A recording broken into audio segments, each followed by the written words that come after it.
람타는 지구 혹은 테라라고 하는 이 세상에서 오래전에 살았던 독존적 존재이다. 그 생에서 람타는 죽지 않았다. 람타는 초타라였다.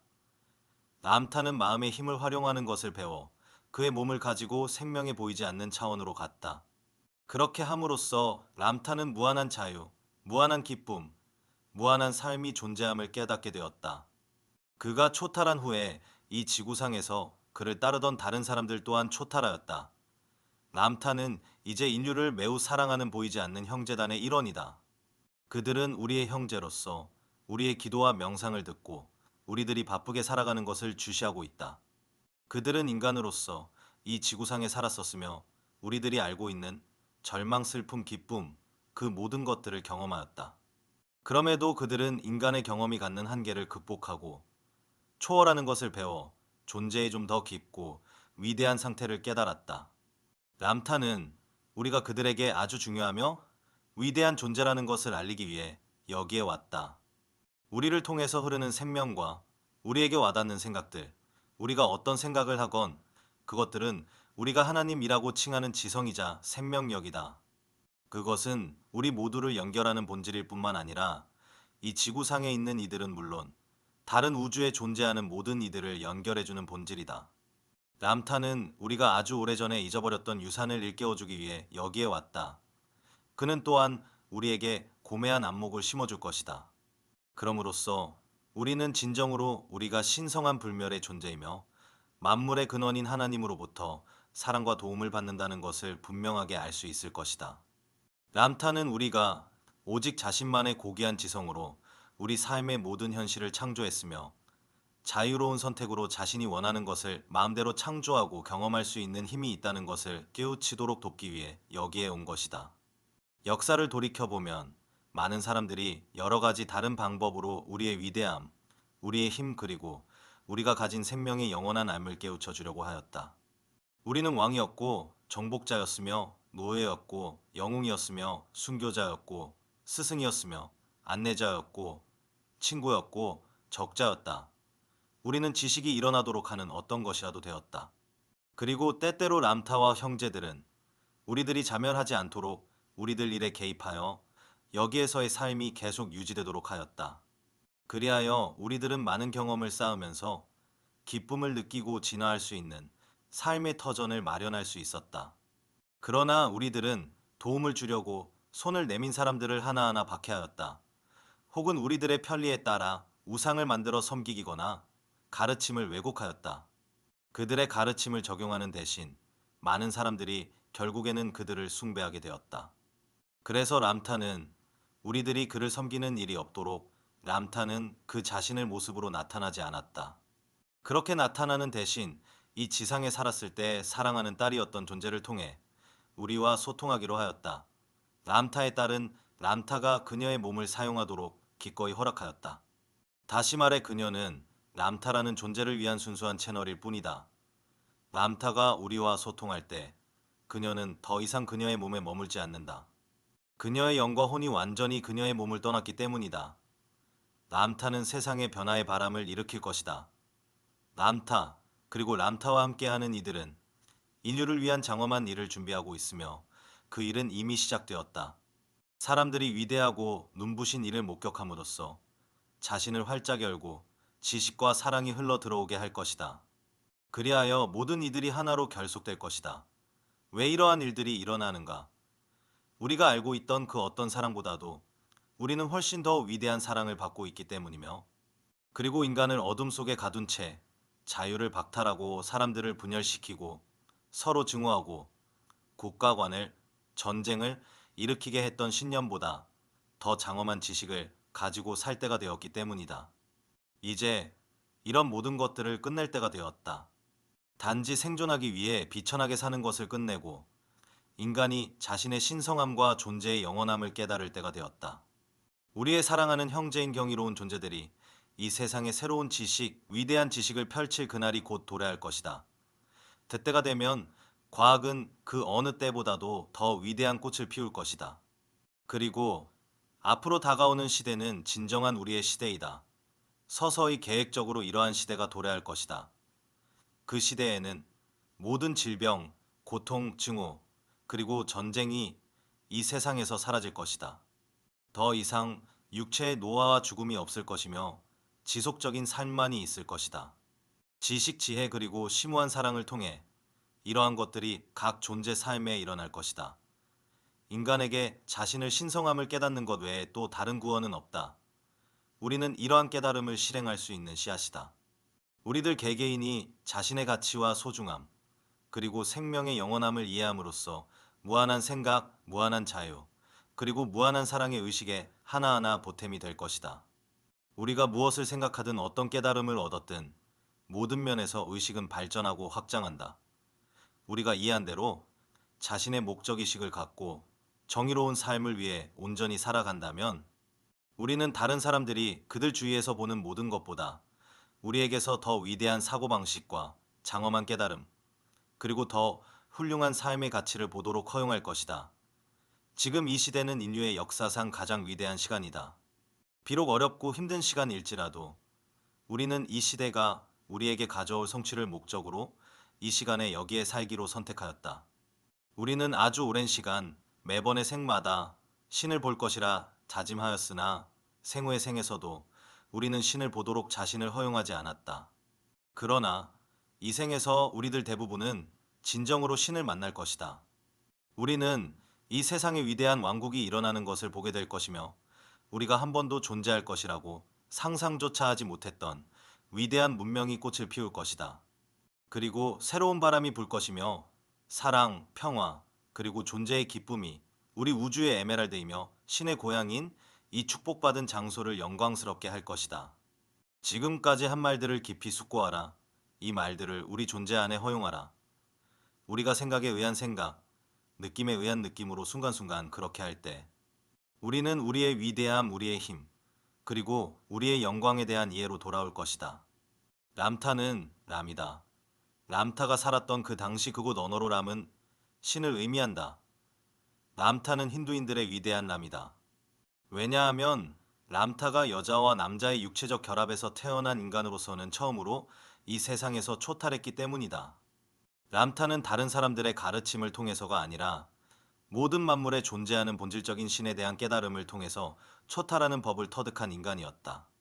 또한 람타는 다른 사람들을 증오하고 경멸하고 사람들을 죽이고 정복하고 지배하다가 깨달음에 이른 인간이었다. 람타는 이 세상이 알게 된 최초의 정복자였다. 람타는 63년 동안 이 세상을 정벌하였으며 그 당시 알려진 전 세계의 4분의 3을 정복하였다. 하지만 람타의 가장 위대한 승리는 바로 람타 자신을 정복하는 것이었으며 람타 자신의 존재를 받아들이는 것이었다. 람타는 사랑하고 모든 생명을 포용하는 법을 배우고 난 후 바람과 함께 영혼으로 초탈하였다. 람타는 인더스라 불리는 산의 동쪽에서 람타의 백성들이 보는 앞에서 초탈하였다. 람타의 백성들은 200만 명이 넘었으며 네무리아인, 훗날 마케도니아인이라 불리는 이오니아인, 그리고 우리가 아틀란티스라고 부르는 땅인 아틀라시아에서 망명해온 종족들로 혼합되어 있었다.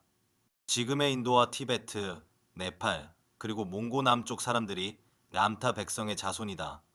람타는 이 지구상에서 우리들의 시간 개념으로 3만 5천 년 전에 단 한 번 그의 생을 살았다. 람타는 아틀라시아 남부에 있는 가장 큰 항구 도시였던 던 오나이에 살았던 레무리아 출신의 불행한 피난민으로서 무지와 절망 속에서 태어났다. 아틀라시아 대륙이 갈라지고 대홍수가 이 땅을 삼켜버리기 전 최후의 100년이라는 기간에 람타는 아틀라시아로 왔다. 그 당시 아틀라시아는 문명이 특히 과학 분야가 아주 발달한 나라였다. 그들의 과학은 지금 현재 우리들의 과학 수준보다 훨씬 더 위대하였는데 그 이유는 그들이 빛의 원리를 이해하고 사용했기 때문이다. 그들은 우리들이 레이저라고 부르는 것을 사용하여 빛을 순수한 에너지로 바꾸는 법을 알고 있었다. 심지어 빛으로 움직이는 우주선이 있었으며 다른 행성계에 있는 존재들과 의사소통을 하여 또 다른 발전된 과학 문명도 받아들였다. 비록 그들의 우주선이 매우 원시적이기는 했지만 그것들은 빠르게 움직이고 하늘에 뜰 수 있었다. 그러나 테크놀로지에 대한 그들의 지나친 관심은 그들로 하여금 지성을 숭배하게 만들어 결국 과학 기술이 그들의 종교가 되어버렸다. 반면 레무리아인들은 아틀라시아인들과는 매우 달랐다. 그들의 사회 체계는 생각을 통한 소통을 바탕으로 이루어졌다. 그들의 과학 문명은 크게 발전하지 못했고 단지 영적으로만 아주 진보해 있었다. 람타의 선조들은 보이지 않는 가치에 대해 깊이 이해하고 있었기 때문이다. 그들은 발 저편 너머에 있는 것들을 숭배하고 존경하였다. 그들은 인지할 수 없는 본질을 사랑하였다. 그것은 그들이 미지의 신이라고 부르는 힘이었다. 레무리아인들이 오직 20만을 섬겼으므로 아틀라시아인들은 레무리아인들을 경멸하였다. 그들은 진보적이지 않은 것들을 멸시하였기 때문이다. 람타가 어린아이였을 때 삶은 아주 고달프고 궁핍했다. 그 시기에 아틀라시아인들은 그들의 테크놀로지를 모두 잃게 되었다. 아틀라시아 북쪽에 있던 과학센터가 파괴되었기 때문이다. 아틀라시아인들이 빛으로 이동하는 실험을 하는 도중 지금의 금성을 둘러싸고 있는 것처럼 그 당시 지구를 두껍게 감싸고 있었던 구름막을 뚫어버렸다. 그들이 구름막을 뚫어버렸을 때 엄청난 물이 쏟아져 얼기 시작하면서 대부분의 레무리아 지방과 아틀라시아 북부 지방이 깊은 대양 밑으로 가라앉아 버렸다. 그리하여 이 지방에 있던 사람들이 아틀라스 아시아 남부로 모여들게 된 것이다. 북쪽의 테크놀로지를 잃게 되자 남쪽의 삶은 점점 원시적으로 변하였다. 아틀라시아 전체가 완전히 물에 가라앉기 전 100년 동안 아틀라시아의 최남단 지역은 폭군들의 지배하에 갈수록 황폐해져 갔다. 그들은 무지막지한 법으로 사람들을 통치했으며 이러한 통치하에 레무리아인들은 세상의 우물로 간주되었고 길거리에 개만도 못한 취급을 받았다. 사람들이 침을 뱉고 오줌을 누워도 자신의 눈물로밖에 씻을 수 없는 처지를 상상해보라. 거리의 개들이 그들보다 더 배불리 먹으며 굶주린 배를 채우기 위해서는 무엇이든지 해야 하는 그러한 삶을 상상해보라. 오나이 거리에서 사람들이 침을 뱉고 아이들이 얻어맞고 아녀자들이 폭행과 강간을 당하는 일은 예사였다. 아틀라시아인들이 굶주린 레무리아인들을 지나칠 때면 자스민과 장미향이 배인 손수건으로 자신들의 코를 가리곤 하였다. 왜냐하면 그들에게 우리는 냄새나고 더러운 것들이었기 때문이다. 기체나 빛과 같은 것에 대한 과학적인 이해가 없었기 때문에 그들에게 우리는 아무것도 아닌 것, 영혼도 마음도 없는 지성의 낭비에 불과했던 것이다. 지적 소양이 없었기에 레무리아인들은 농장에서 일하는 노예로 전락하였다. 그러한 때에 람타가 이 세상에 태어났다. 그것이 람타가 살았던 시대였다. 그 속에서 람타에게 무슨 꿈이 있었겠는가? 지성의 오만함과 어리석음 속으로 한 인간이 태어났을 뿐이었다. 람타는 람타의 아버지가 누구인지 모른다고 해서 그의 어머니를 원망하지 않았다. 람타의 형제들의 아버지가 다르다고 해서 그들을 미워하지 않았으며 지독한 가난에 대해 그의 어머니를 원망하지 않았다. 어릴 적에 어머니가 거리에 끌려가 강간당하는 것을 보았다. 그런 후 어머니 뱃속에서 어린아이가 자라는 것을 지켜보았다. 어린 람타는 그 아이의 아버지가 누구인지도 알았다. 그의 어머니가 흐느껴 우는 것도 보았다. 그들이 고통받았던 것처럼 또 다른 아이가 태어나 고통받을 것이기 때문이었다. 어머니 혼자서 아이를 낳기에는 너무 허약해 있었기 때문에 누이가 태어날 때 람타가 도와야만 했다. 람타는 낮에는 길거리에서 고거를 하고 남의 개를 훔치거나 들새들을 잡았고 밤에는 지주의 곡식을 훔쳤다. 람타의 발이 무척 빨랐던 덕분이었다. 람타는 그것으로 어머니의 굶주린 배를 채워 어린 누이에게 젖을 먹일 수 있게 하였다. 갓난아이였던 여동생이 어머니의 마지막 남은 힘을 모두 빨아 어머니가 죽었다고 해서 곧 죽을 동생을 원망하지 않았다. 여동생은 심한 설사에 걸려 더 이상 몸을 지탱할 수 없었으며 결국 몸의 모든 생명을 잃어버렸다. 람타는 어머니와 여동생의 시체 위에 나무를 올려놓고 불을 지피기 위해 밤이 오기를 기다렸다. 그리고 람타는 깊이 사랑했던 어머니와 여동생을 위해 기도드렸다. 그리고 시체에서 나오는 악취가 아틀라시아인들을 거슬리게 할까봐 서둘러 장작에 불을 지폈다. 아틀라시아인들이 알면 그들의 몸이 사막에 내던져져 하이에나에게 뜯어먹힐 것이기 때문이었다. 어머니와 여동생의 시체가 타는 것을 바라보며 그의 안에서 아틀라시아인에 대한 증오가 독사의 맹독처럼 끓어올랐다. 람타는 겨우 어린 소년이었다. 시체 타는 냄새와 연기가 산골짜기로 퍼져 나갈 때 그의 민족이 믿었던 미지의 신에 대해서 생각하였다. 람타는 이 위대한 신의 부당함도 그의 민족을 그토록 싫어하는 괴물을 창조한 이유도 이해할 수 없었다. 람타의 어머니와 여동생이 도대체 무엇을 했기에 이다지도 비참하게 죽어야 했는가? 람타는 그를 사랑하지 못하는 무능력한 미지의 신을 원망하지 않았다. 람타는 그를 증오했다. 그러다 결국 람타는 홀로 남았다. 람타의 남동생이 태수에게 잡혀 후에 페르시아로 불리는 땅으로 끌려가 노예가 되었기 때문이다. 그곳에서 남동생은 최수의 만족을 위한 성놀이개로 학대받았다. 람타는 비통함으로 가득 찬 뼈만 앙상하게 남은 14살짜리 어린 소년이었다. 람타는 그의 조상들이 섬기던 미지의 신과 사투를 벌이기로 작정하였다. 그것만이 유일하게 가치 있는 죽음이라고 느꼈다. 죽기로 작정하였다. 그러나 명예롭게 죽고 싶었다. 그리고 인간의 손에 죽는 것은 명예로운 죽음이 아니라고 느꼈다. 먼 지평선 너머 어렴풋이 보이는 거대하고 신비로운 산을 바라보았다. 신이 있다면 그 산에 있을 것이라고 생각하였다. 이 땅을 지배하는 자들이 우리에 의해서 군림하는 것처럼 모든 것의 지배자인 신이 그곳에 살고 있을 것이라 생각하였다. 람타는 생각했다. 만일 그곳에 올라갈 수 있다면, 미지의 신을 만날 수만 있다면, 인간을 향한 그의 부당함에 대해 그의 증오를 선포하리라고 말이다.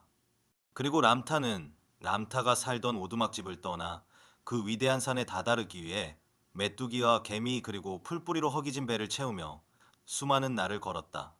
산에 도착한 후 미지의 신과 싸우기 위해 구름을 뚫고 흰 눈으로 뒤덮인 산 꼭대기까지 올라갔다. 람타는 그에게 소리쳤다. 나는 인간이다. 그런데 왜 나는 인간답게 살지 못하는가?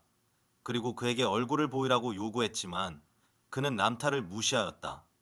람타는 땅에 주저앉아 눈물이 하얗게 얼어버릴 때까지 묵모아 울었다. 고개를 드니 거대한 보검을 든 신비로운 여인이 람타 앞에 있었다. 그녀는 말했다. 우울한 상처받은 영이여, 너의 기도를 들었다. 이 검을 가지고 너 자신을 정복하라. 그리고 눈 깜짝할 사이에 그녀는 사라졌다. 나 자신을 정복하라고? 검이 너무 커서 두 손으로 그것을 잡아 스스로 목조차 칠 수 없었다. 그렇지만 람타는 이 위대한 검에서 영예로움을 느꼈다. 람타는 더 이상 추위에 떨지 않았고 오히려 따뜻함을 느꼈다. 그리고 그의 눈물이 떨어진 곳을 다시 바라보니 그곳에 참 향기롭고 아름다운 꽃이 피어 있었다. 람타는 그것이 희망의 꽃임을 알았다. 그리고 그 위대한 검을 손에 들고 산에서 내려온 그날은 힌두인들의 역사에 람의 기적의 날로 기록되었다. 한 소년이 산에 올라갔으나 남자가 되어 내려왔다. 람타의 몸은 더 이상 여리거나 약하지 않았으며 모든 면에서 람타는 람이었다. 람타는 온몸에서 무섭게 광채가 나고 자신보다 더 큰 검을 든 어린 남자였다. 람타는 가끔 검에 대해 아주 둔감하였는데 9개의 손으로 검의 자루를 잡아야 할 만큼 커다란 검을 들면서도 어떻게 그 경이로운 검을 그렇게 가볍게 느끼고 들 수 있는지 깨닫지 못했기 때문이다. 람타는 산에서 내려와 오나이시로 돌아왔다. 시 외곽의 들판에 서서 햇볕을 손으로 가리고 그를 바라보는 나이든 여인을 보았다. 곧 모든 사람들이 하던 일을 멈추었다. 수레도 멈췄다. 당나귀는 괴성을 질렀다. 잠시 후 모든 것이 조용해졌다. 사람들이 람타를 보려고 달려왔을 때 그들은 확신을 가졌던 것이 틀림없었다. 왜냐하면 모든 사람들이 자신이 들고 있던 볼품없는 농기구를 든 채 주저없이 람타를 따라 도시로 왔기 때문이다. 그들은 오나이시의 곡물 창고로 가서 아틀라시아인들에게 그들의 민족을 먹일 수 있도록 곡물 창고를 열라고 요구했고 그들은 람타의 눈에 침을 뱉었다. 그래서 그들은 오나이시를 멸망시켰다. 그들은 공격에 대한 준비가 전혀 되어 있지 않아 쉽게 무너졌다. 그들이 전투에 대해서 알지 못했기 때문이었다. 람타는 가엾은 그의 민족을 위해 곡물 창고를 열고 오나이시를 남김없이 불태워버렸다. 람타는 그렇게 할 수 없을 것이라는 생각은 전혀 들지 않았다. 그 순간에는 죽고 사는 것에 대해 관심이 전혀 없었기 때문이었다. 람타에겐 살아야 할 이유가 전혀 없었다. 사륙과 방어가 끝났지만 람타의 마음속엔 여전히 깊은 상처가 남아 있었다. 람타 안에 있던 증오가 치유되지 않았기 때문이었다. 람타는 사람들을 피해 언덕으로 도망갔지만 그들은 람타가 아무리 욕하고 돌을 던지고 침을 뱉어도 람타를 따라왔다. 람, 람, 람, 람. 그들은 람타의 이름을 부르며 농기구를 들고 곡식을 짊어지고 양과 염소를 앞세운 채 람타를 쫓아왔다. 람타는 나를 내버려 두고 집으로 돌아가라고 사람들에게 소리쳤다. 그러나 그들은 계속해서 람타를 쫓아왔다. 이미 그들에게 돌아갈 집이란 더 이상 없었기 때문이다. 람타가 그들의 집이었다. 람타가 어딜 가건 그들은 람타를 따르려 했기에 종교가 서로 다른 이혼 없는 무리를 한데 모을 수 있었다. 그들은 람타의 군대, 람타의 백성이 되었다. 그리고 그들은 진정 훌륭한 백성이었다. 하지만 군인으로서는 어떠했을까? 군인이라고 부르기조차 민망하였다. 그러나 그때부터 람의 위대한 군대가 서서히 형성되기 시작하였다. 곧 군인들의 숫자는 거의 10,000명에 이르렀다. 그때부터 람타는 폭정을 일삼는 독재자들을 무너뜨리는 야만인이 되었다. 람타는 인간을 증오하였고 죽을 각오로 그들과 싸웠다. 백성들은 죽음을 두려워했지만 람타에게는 그러한 두려움이 없었다. 람타는 그저 명예롭게 죽고 싶었다. 람타는 결코 두려움을 몰랐다. 오로지 람타에겐 증오만 있었다. 전쟁터에서 사람들을 이끌고 선두에 홀로 섰을 때 주위에 아무도 없다면 대부분의 사람들은 미쳐버릴 것이다. 이러한 일은 증오라는 강력한 원동력으로 가득 찬 사람만이 할 수 있다. 람타는 람타의 마지막을 장식할 만한 가장 훌륭한 적을 찾아다녔다. 하지만 알다시피 두려움이 없다면 단지 정복만 있을 뿐이다. 이렇게 하여 람타는 위대한 정복자가 되었다. 람타가 태어나기 이전에 이 같은 정복자는 없었으며 그저 폭군들만 있었다. 람타는 전쟁을 일으켰다. 람타는 이 세상에 알려진 첫 번째 정복자였다. 그때까지 오만한 아틀라시아인을 상대로 전쟁을 일으킨 무리는 아무도 없었다. 그런 세상에서 유일하게 람타가 전쟁을 일으킨 것이다. 람타의 분노와 증오, 그리고 곧 람타가 느꼈던 숭고하고 명예로운 존재가 되고자 하는 욕망은 람타를 위대한 존재가 되게 하였다. 영웅이 무엇인지 알고 있는가? 람타는 진정한 영웅이었다. 영웅이란 생명을 구하고 삶의 잘못된 것들을 없애기도 하지만 그렇게 함으로써 그 역시 잘못을 저지르고 있다는 것을 깨닫지 못하는 사람이다. 람타는 이 세상의 모든 폭군들을 없애기 원해 그렇게 하였으나 결국 람타 스스로가 그토록 경멸했던 폭군이 되게 했다. 그때부터 람타는 폭군들을 쓰러뜨리기 위해 전력을 다했고 그럴수록 람타의 피부색은 더욱 더 추앙받게 되었다. 그들이 계속 전진하며 점령하고 전투를 치를 때마다 그들은 대륙을 건너며 도처에서 많은 사람들을 자유롭게 하였다. 람타의 군대는 차츰 더 커졌고 람타와 그의 군대는 위대한 전설이 되었다. 람타는 야만적이고 어리석었으며 우스꽝스럽고 사람들이 다 아는 무지한 존재였다. 그리고 10년간의 원정에서 람타가 큰 검에 찔려 중상을 입을 때까지 람타는 무고한 사람들에게 전쟁을 일으키고 그들의 목을 베고 방화를 하였다. 그리고 행군한 지 10년째 되던 해 니케이아 계곡에 있는 나고야 성에서 람타가 홀로 적들의 성에 초대받아서 들어갔을 때 람타는 큰 검에 찔렸다. 그때 그들이 람타의 몸에서 칼을 빼지 않았다면 람타는 그렇게 심한 중상을 입지 않았을 것이다. 하지만 그들은 람타가 피를 흘리며 죽는 것을 확인하기 위해 람타의 몸에서 칼을 빼냈다. 람타는 그의 존재로부터 붉디 붉은 생명의 강이 흘러나와 완벽해 보이는 순백의 대리석 바닥으로 그 틈새로 고여 들어가는 것을 바라볼 뿐이었다. 람타가 차가운 대리석 바닥에 쓰러져 그의 존재로부터 뿜어져 나오는 피를 보고 있을 때 목소리가 들려왔다. 그것은 람타를 향한 목소리였으며 람타에게 말했다. 일어나라. 그 목소리는 다시 한번 말했다. 일어나라. 람타는 머리를 끌어올리고 손바닥을 앞으로 내밀었다. 그런 후 무릎을 끌어당기기 시작하였다. 그리고 머리를 똑바로 세우기 위해 얼굴을 들면서 왼쪽 발을 끌어올려 고정시켰다. 그리고 나서 온 힘을 다해 손을 무릎에 대고 상처를 주먹으로 막으며 그는 일어섰다. 람타가 거기에서 일어서자 람타를 찌른 자는 람타가 불사신이라 생각하여 겁을 먹고 달아났다. 그리고 람타의 군사들이 그 도시를 점령하고 그 땅을 모두 불태웠다. 람타는 그를 일으켜 세우고 죽음에서 구한 그 목소리를 절대로 잊을 수가 없었다. 그 후 몇 년 동안 그 목소리의 주인공을 찾으려고 하였다. 원정 중 치료를 위해 람타는 아녀자들의 간호를 받게 되었다. 곡수리 기름으로 만든 끈적끈적한 스포를 가슴에 붙인 채 그 역겨운 냄새를 견뎌야만 했다. 아녀자들의 보호를 받는 동안 그들의 명령을 들어야 했고 그들 앞에서 옷이 벗겨지는 수모를 겪어야 했다. 람타는 혼자서는 대소변도 가릴 수 없어 그들 앞에서 처리해야 하는 일이 그에게 가장 치욕스러운 일이었다. 치료받는 동안 람타의 자존심과 증오심의 대부분은 살아야겠다는 생각으로 점점 희미해졌다.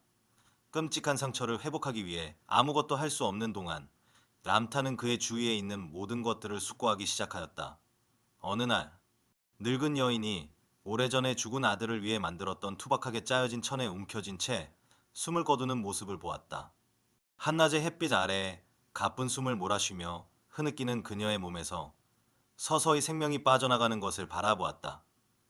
늙은 여인이 햇빛 아래에 시들어가며 겁에 질린 듯 입이 벌어지고 두 눈이 개슴츠레해지는 것을 바라보았다. 잔잔한 바람에 휘날리는 그녀의 머리카락 외에는 아무것도 움직이지 않았다. 람타는 그녀와 죽은 그녀의 아들에 대해서 생각하였다. 그리고 그들의 위대한 지성에 대해 생각하였다. 그런 후 결코 작아지지 않는 태양을 돌이켜 생각해 보았다. 그것은 늙은 여인이 이 세상에 태어나 오두막 지붕 틈새에서 처음으로 보았던 태양이었으며 죽을 때 마지막으로 보았던 그 태양과 같은 것이었다. 태양을 다시 올려다보았다. 태양은 그녀의 죽음에 전혀 아랑곳하지 않았다. 사람들이 그녀를 강가에 있는 큰 미루나무 밑에 묻을 때 태양을 바라보았다. 그리고 그날 저녁해질 무렵 람타는 태양을 저주하였다. 불타는 보석 붉은 눈동자처럼 산을 뒤덮은 태양을 바라보았다. 이미 안개 속에 묻힌 자주빛 산과 계곡, 그리고 태양의 빗줄기와 그것들이 만들어낸 환상적인 아름다움을 바라보았다. 한때는 창백한 푸른빛이었던 구름이 선홍빛으로, 붉은 장밋빛으로, 그리고 핑크빛으로 변하며 생생하게 살아남타는 것을 바라보았다. 위대한 빛이 산 뒤로 물러났다. 날카로운 이처럼 불쑥 나타나 산 끝으로 사라질 때까지 아름다운 마지막 빗줄기를 계속해서 바라보았다. 람타 위에서 밤새 한 마리가 울었고 람타는 어두운 하늘을 배경으로 차오른 으스름한 달을 보기 위해 하늘을 우두커니 쳐다보았다. 잔잔한 바람이 다가와 람타의 머리카락을 날리고 람타의 눈물을 닦아주었다. 그것은 그를 가슴 아프게 하였다. 알다시피 람타는 위대한 전사였다. 검을 써서 순식간에 사람을 두 동강 낼 수 있었다. 람타는 사람들의 목을 베고 사지를 자르고 그리고 난도질하였다. 람타는 피 냄새를 맡았으며 사람들을 불태웠다. 그럼에도 태양은 장엄하게 저물었다. 그럼에도 새들은 밤에 울었다. 그리고 달은 이 모든 것에도 아랑곳하지 않고 떠올랐다. 이때부터 람타는 미지의 신에 대하여 생각하였다. 람타가 진정으로 원했던 유일한 것은 매우 경탄할 만하고 매우 신비로워 보이며 그리고 매우 멀리 떨어져 있는 듯한 미지의 신을 이해하는 것이었다. 인간이 무엇이던가? 대체 그는 무엇인가? 어째서 인간은 태양보다 더 위대하지 못하단 말인가? 그 늙은 여인은 왜 살 수 없었는가? 인간은 왜 모든 창조물 가운데 가장 약하단 말인가? 우리 민족이 나에게 말했던 것처럼 인간이 그렇게도 중요하다면 어찌하여 그가 죽을 때 태양이 가던 길을 멈추어 애통해하거나 달이 자주 빛으로 변하거나 혹은 새들이 나는 것을 멈추지 않는 것인가?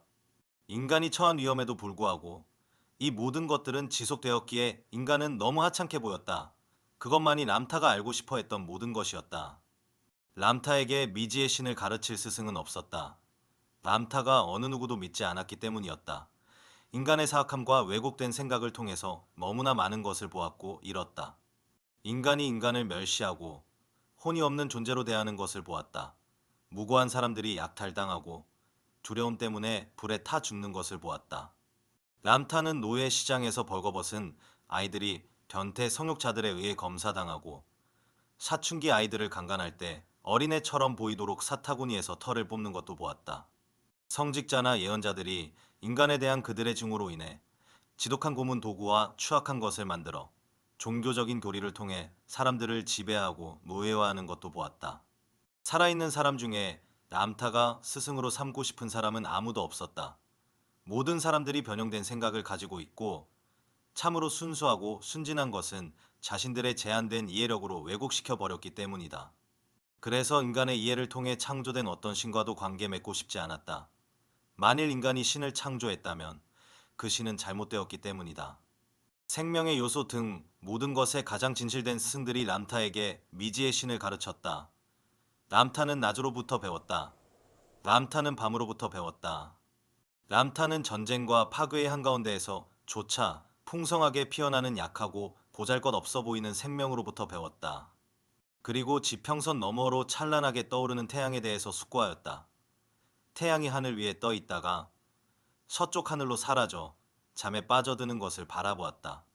태양은 말없이도 미묘하게 생명을 통제한다는 것을 배웠다. 몽감하고 맹렬하게 싸우던 사람들도 해가 지면 전쟁을 멈추기 때문이었다. 신비하고 경이롭게 어둠을 밝히며 춤추듯 하늘을 가로지르는 창백한 달빛의 아름다움을 바라보았다. 우리의 군영지에서 나온 불길이 어떻게 저녁 하늘을 빛나게 하는지 보았다. 물새가 물 위로 내려앉는 소리, 새들이 둥지에서 바스락거리는 소리, 그리고 아이들과 그들의 웃음소리를 들었다.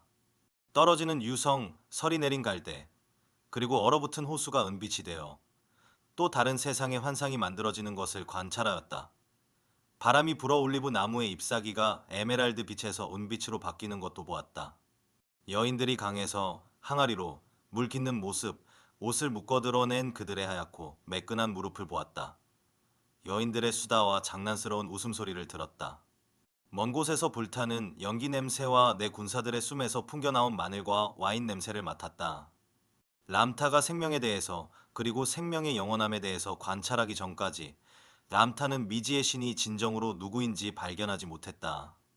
람타는 미지의 신이 인간의 왜곡된 생각으로 만들어진 것이 아니라고 추론했다. 인간의 마음속에 있는 신은 인간이 가장 두려워하거나 존경하는 것들에 의해서 만들어졌다는 것을 알았다. 진정한 신은 인간이 어떠한 선택을 하건 자신의 환영을 만들고 연출할 수 있도록 허용하는 지속적인 근원이며 또 다른 봄 또 다른 생으로 돌아왔을 때에도 여전히 그곳에 존재한다는 것을 알게 되었다. 미지의 신은 진정으로 모든 생명력과 지속성 가운데 존재한다는 것을 깨닫게 되었다. 그렇게 람타가 깨달은 미지의 신은 람타 자신이었고 깊은 밤 둥지에 있는 새였고 갈대에 맺힌 설이 새벽 그리고 저녁 하늘이었다. 그것은 태양과 달이었으며 아이들과 그들의 웃음소리, 하얗고 매끈한 무릎과 흐르는 물, 마늘과 가죽 그리고 청동의 냄새였다. 그것들은 항상 람타 앞에 있었지만 이해하기까지 오랜 세월이 걸렸다. 미지의 신은 달이나 태양 저 너머에 있는 것이 아니었다. 그것은 우리 주위에 있는 모든 것들이었다. 이 새로운 고찰로 인하여 람타는 삶을 포용하고 모든 것들을 귀하게 여기며 살아가는 이유를 발견하기 시작했다. 전쟁으로 인해 흘린 피와 죽음의 악취보다 더 나은 것이 있었다. 우리가 인지했던 것보다 훨씬 더 위대한 생명이 있었다. 이러한 자각이 시간이 지남에 따라 깊어지자 만물 중에서 인간이 가장 위대하다는 것을 이해할 수 있었다. 인간이 죽어도 태양이 계속 빛나는 유일한 이유는 태양은 죽음에 대해서 전혀 생각하지 않기 때문이라는 것도 알게 되었다. 태양은 존재하는 것만을 알 뿐이다. 깊은 숙고를 통해 미지의 신이 누구이며 무엇인지 자각했을 때 람타는 늙은 여인이 죽은 것처럼 시들거나 죽기를 원치 않았다. 람타는 생각하였다. 태양처럼 영원히 존재할 수 있는 방법이 분명 있으리라. 극심한 몸의 상처가 거의 나은 후에도 할 일이 없어 고원에 앉아 람타의 군인들이 점점 비대해지고 나태해지는 모습을 지켜봐야 했다. 어느 날 지평선을 바라보고 있을 때 그림자 같은 산과 미지의 계곡이 어슴푸레하게 윤곽을 드러내는 것을 보면서 생명의 요소인 미지의 신이 된다면 어떨까? 라는 생각이 들었다. 어떻게 하면 이 영원한 본질의 일부가 될 수 있을까? 바로 그때 바람이 불어와 람타를 조롱하고 모욕을 주었지만 그는 속수무책이었다. 바람이 람타의 망토를 날려 그의 머리에 뒤집어 씌우자 참으로 당혹스러웠다. 그것은 정복자에 대한 그다지 고상한 예우가 아니었다. 그런 바람은 그의 옆에서 붉은 모래 기둥을 만들기 시작해 하늘 저 높이까지 올라가 버렸다. 람타가 바람에 대해 전혀 신경 쓰지 않고 있을 때 바람은 멈추더니 모든 먼지를 그 위로 쏟아져 내리게 하였다. 바람은 계속 윙윙 소리를 내며 협곡 아래로 내려가 흘러가는 강물을 스쳐 풍성한 올리브 과수원 사이를 지나며 에메랄드빛 잎사귀를 은빛으로 뒤집어 놓았다. 그리고는 처녀의 치맛자락을 허리춤까지 올리더니 티득거리며 가버렸다. 그런 후 바람은 어린아이가 쓰고 있던 모자를 날려버렸고 아이는 신나게 웃으며 모자를 쫓아갔다. 람타는 바람에게 돌아오라고 명령했으나 바람은 계곡에서 그저 재미있다는 듯이 크게 웃고만 있었다. 하도 고함을 질러 얼굴이 퍼렇게 되고 땅에 털썩 주저앉으니 그때서야 바람이 불어와 람타의 얼굴을 부드럽게 어루만졌다. 그것은 자유였다. 람타가 이상으로 삼을 수 있는 사람은 하나도 없었지만 바람 그 자체의 모습을 보면서 바람이야말로 람타가 되고자 하는 가장 좋은 이상으로 보였다. 우리는 바람을 볼 수 없지만 막상 무섭게 불어 닥치면 꼼짝없이 당하고 만다. 우리가 아무리 위험 있고 강하다 해도 바람과 싸울 수는 없다. 우리가 바람에게 무엇을 할 수 있겠는가? 날이 넓은 칼로 바람을 가르겠는가? 도끼로 치겠는가? 침을 뱉을 것인가? 그러면 바람은 우리 얼굴에 그대로 되돌려 줄 뿐이다. 람타는 생각했다. 인간의 제한된 본성에 결코 사로잡히지 않고 언제나 모든 곳에 있을 수 있고 인간과는 달리 결코 죽지 않는 이러한 힘이, 이러한 자유로운 움직임이 주어진다면 인간은 무엇이 될 수 있을까? 나에게 바람은 궁극적인 본질이었다. 바람은 영원하고 자유롭게 움직이며 모든 것에 스며들기 때문이다. 바람은 마술적이며 탐구적이며 모험적이며 그리고 진정으로 생명의 본질인 신과 가장 가깝다. 바람은 결코 인간을 판단하지 않는다. 바람은 결코 인간을 저버리지 않는다. 만일 우리가 바람을 부르면 사랑으로 다가올 것이다. 이상은 그런 것이어야만 한다. 그래서 람타는 바람이 되길 원했다. 그렇게 람타는 바람에 대해 숙고하며 여러 해를 보냈다. 그리고 그것이 람타의 이상이 되었다. 그것만이 람타가 되고 싶은 것이었다. 람타의 모든 생각은 오직 바람이 되고자 하는 것이었다. 람타는 모든 생각을 바람이 되는 것에 열중했다. 람타는 바람을 숙고하며 손에 잡히지 않고 가벼우며 뚜렷한 윤곽이 없는 바람에 그를 일치시켰다. 람타가 바람에 대해 숙고할수록 그의 내면에서는 그것이 되고자 하는 열망이 깊어져 갔고 람타는 점점 바람이 되었다. 그리고 처음으로 그 일이 일어난 것은 부상을 입은 지 6년이 지나서였다. 매일 밤 람타는 외딴 고원에 앉아 부드럽고 창백하게 빛나는 달을 응시하며 바람에 대해 숙고하였다. 그러던 어느 날 놀랍게도 바람처럼 하늘 높이 떠 있는 자신을 발견했고 아래를 내려다 보았을 때 그가 누구였는지 몰랐다. 순간 그가 고원 위의 작은 점처럼 보이는 몸과 멀리 떨어져 있다는 것을 알아차렸다. 몸을 내려다 보았을 때 검에 찔린 일에 처음으로 두려움을 느꼈다. 람타를 그의 육신으로 돌아가게 한 것은 두려움이었다. 람타가 그의 육신의 굴레를 떠나 다른 곳에 있었다는 것을 알아차리고 식은땀을 흘리며 눈을 떴다. 람타는 천국에 있었다. 왜냐하면 바람이 되었던 것이 확실했기 때문이다. 람타는 땅에 넙죽 엎드려 신, 절대 근원, 힘, 원인, 바람의 신을 찬양하였다. 람타는 바람이 가지고 있는 우아함과 아름다움, 그리고 풍요로운 생명이 되었던 그 황홀했던 순간을 절대로 잊을 수가 없었다. 람타는 자신을 바람이 되게 한 것은 되고자 하는 비전을 생각 속에 선명하게 유지하며 그의 이상이 되고자 하는 확고한 결심 때문이라고 추론했다. 그래서 다음날 밤 외딴 곳에 있는 그만의 장소로 가서 넘치는 기쁨으로 바람에 대해 숙고하였지만 아무 일도 일어나지 않았다. 다시 시도하고 시도하고 또 시도하였다. 람타는 그가 했던 경험이 단지 그의 상상이 아니라는 것을 알았다. 그때 람타는 다른 조망을 보았었다.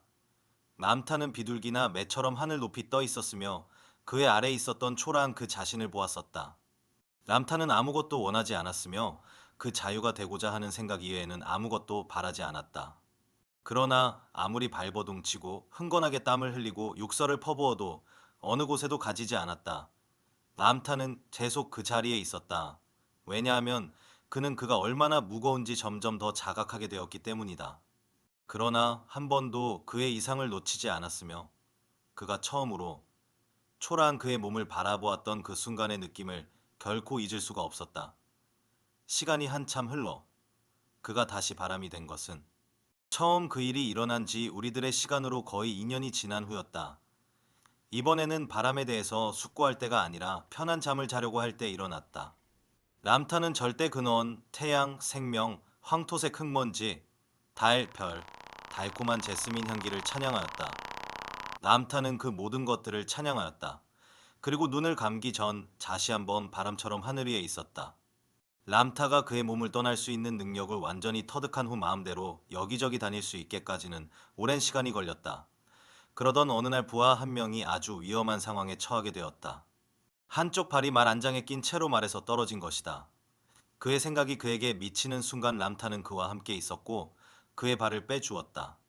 람타가 그의 앞에 서서 조심하라고 당부했지만 그는 람타를 꿈이라고 생각하였다. 람타는 오랫동안 생각으로 여러 왕국을 여행하고 다른 존재들을 만났다. 미래에 태어날 문명을 방문하고 아직은 보이지 않는 생명체들을 만났다. 순식간에 여행하는 법을 배웠다. 생각이 어디에 있든지 그 생각의 주체도 그곳에 있다는 것을 깨달았었기 때문이다. 그 후 람타는 적들을 어떻게 정복했을까? 람타는 공포의 대상이었다.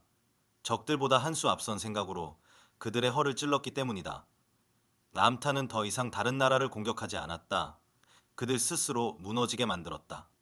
몇 년이 지나면서 그의 이상이 되겠다는 생각이 그의 육신에 있는 모든 세포들의 생명력이 되었다. 람타의 호는 서서히 모든 세포 구조의 프로그램을 바꾸어 세포 안의 진동률을 높였다. 람타의 욕구는 그렇게 강렬했다. 그의 삶이 마음의 평화를 이룰수록 그는 점점 가벼워지고 더 가벼워질 때까지 감정을 통해 그의 몸 전체가 재배열되었다. 사람들은 람타를 보고 말했다. 아, 람의 주위에서 광채가 난다. 람타의 몸이 더 빠르게 진동하여 물질의 속도에서 빛의 속도로 바뀌고 있었기 때문이다.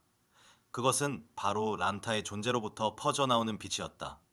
람타의 몸은 갈수록 달빛 아래 희미해져 갔다. 그러던 어느 날 밤 람타는 달빛이 되어버렸다. 더 이상 람타는 생각으로만 여행하지 않았다. 몸의 진동을 빛으로 올려 육신 전체를 함께 가져간 것이다. 람타는 무척 기쁘고 유쾌하며 단 한 번도 들어본 적이 없는 일을 했기 때문이었다. 그럼에도 람타는 다시 돌아왔는데 그것은 단지 자기가 다시 해낼 수 있을지 보기 위해서였다. 그리고 람타는 다시 하였고 다시 그리고 또 다시 하였으며 마지막 승천 전까지 63번이나 하였다. 이것은 우리가 숨 쉬는 것처럼 람타에게 자연스러운 일이 되었다. 바람이 되어서야 그동안 람타가 얼마나 제한적인 삶을 살았는지 그리고 자연의 요소들이 얼마나 자유로운지 깨달았다. 바람이 되어서야 어떠한 형체도 없는 맥동하는 빛, 나누어질 수 없는 보이지 않는 힘이 되었다. 그러한 상태로 람타는 크고 작은 계곡과 골짜기 그리고 협곡, 산과 바다 그리고 땅속을 자유롭게 다녔고 어느 누구도 람타를 볼 수 없었다. 람타는 바람처럼 에메랄드빛 올리브 잎사귀를 은빛으로 뒤집을 수 있었고 흔들리지 않는 나무를 움직일 수 있었으며 아이의 허파 속으로, 연인의 입속으로, 그리고 다시 구름으로 돌아와 그것들을 밀칠 수 있는 힘을 가지게 되었다. 바람이 되었을 때 람타는 어떤 것에도 길들여지지 않는 가장 강력한 움직이는 힘이 되었다. 무게도 없고 측정할 수도 없으며 시간에 구애받지 않는 자연 그대로의 자유로운 움직임이 되었다. 바람이 되어서야 자신이 누구인지 모르는 무지한 인간이 얼마나 왜소하고 무력한지, 자신의 지식을 확장한다면 얼마나 위대해질 수 있는지 깨달았다. 인간이 무엇이건 충분히 숙고한다면 단지 욕구에 의해서 원하는 것이 될 수 있다는 것을 배웠다. 그러니 만약 자신이 비천하고 혼이 없고 약한 존재라고 자신에게 오랫동안 말한다면 그는 그것을 믿게 되고 그것이 될 것이다. 그러나 만약 그가 자신을 바람의 제왕이라고 부른다면 람타가 바람의 제왕이 되었듯 그도 바람의 제왕이 될 것이다. 그리고 자신을 신이라고 부른다면 그는 신이 될 것이다. 이러한 것들을 모두 배운 후 람타의 사랑하는 백성들에게 모든 생명의 근원인 미지의 신에 대해서 가르치기 시작하였다. 그리고 람타가 노인이 되었을 때 람타라는 존재가 이루고자 했던 모든 것들을 이룰 날이 왔다. 인더스 강을 건너 인더스라고 하는 산에 도착하여 람타는 그의 백성들과 120일 동안 함께 지내며 많은 이야기를 나누었다. 이러한 이야기들은 모두 사실이며 그들을 신성한 곳으로 인도하는 근원은 람타도 혹은 다른 누구도 아닌 우리 모두를 창조한 신이라는 것을 강조하였다. 그리고 그들이 믿도록 하기 위해 매우 멋지게 람타는 자신을 그들 위로 올렸다. 여자들은 겁에 질려 비명을 질렀다. 남자들은 너무 놀라 손에 들고 있던 무기를 떨어뜨렸다. 람타는 그들에게 작별을 고하며 람타가 배웠던 것처럼 그들도 배워서 람타가 되었던 것처럼 그들의 방식으로 되라고 강조하였다. 람타는 인간보다 더 강력한 요소들을 이해하는 법을 배우면서 미지의 신을 발견하였다.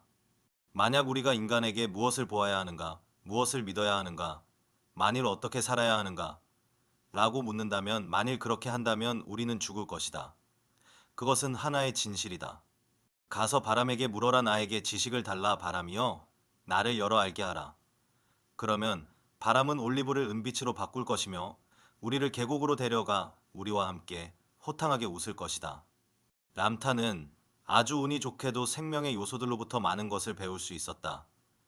태양은 한 번도 람타를 저주하지 않았고 달은 한 번도 람타에게 이래라 저래라 강요하지 않았다. 그들은 한 번도 람타에게 실패를 보여주지 않았다. 서리와 이슬, 풀냄새, 벌레들의 움직임, 밤새의 울음소리. 이 모든 것들은 단순하지만 항상 변하지 않는 것들이었다. 그리고 그들이 지닌 단순성과 일관성의 훌륭한 점은 그에게 아무것도 요구하지 않았다는 것이다. 태양은 그를 내려다보며 람타, 나를 알고자 하면 나를 섬겨야 한다. 라고 하지 않았다.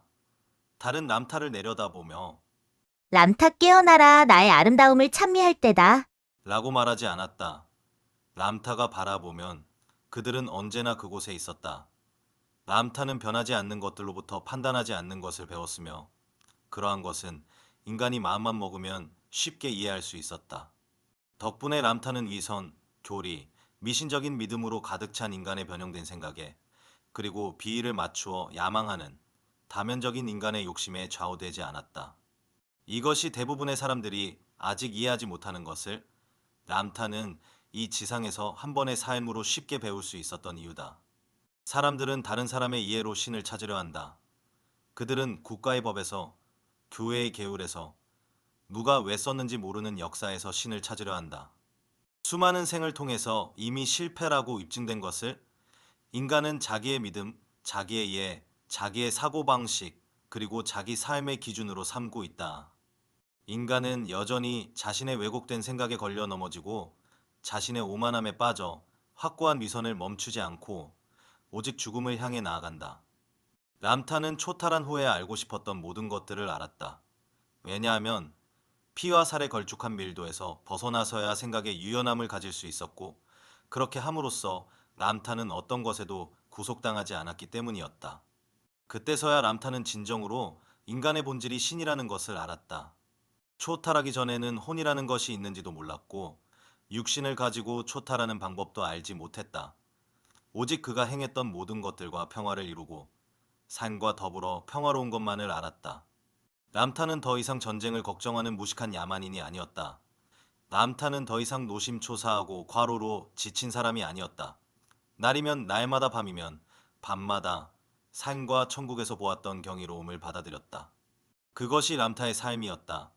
람타는 자신을 위대하고 장엄한 것에 견주었을 때 그 자신을 사랑하는 법을 배웠다. 람타가 이해하는 모든 것을 붙잡고 그것에 집중했을 때 그의 삶은 완전해졌다. 바로 그때 평화가 찾아왔다. 바로 그때 좀 더 많은 것을 알기 시작하였다. 바로 그때 람타는 미지의 신과 하나가 되었다. 람타는 바람이 된 것이 아니라 바람이 그에게 보여준 이상이 된 것이다. 람타는 이제 바람의 주인이다. 람타는 자유롭고 어디에나 존재하며 모든 생명과 하나가 되는 보이지 않는 근본 원리이기 때문이다. 바로 이 근본 원리가 되었을 때 람타는 미지의 신, 존재하는 모든 것, 그리고 존재하지 않는 모든 것을 이해할 수 있었다. 이것이 람타가 알고자 했던 것이기 때문이다. 람타는 더 장엄한 이해로 확장해 가도록 허용하는 그 안의 답을 찾았다. 람타는 정복자 람이었다. 람타는 이제 람이자 신이다. 람타는 가장 단순하나 심오한 것들을 통해 신이 된 야만인이었다. 람타가 우리에게 가르치는 것은 람타가 배웠던 것이다.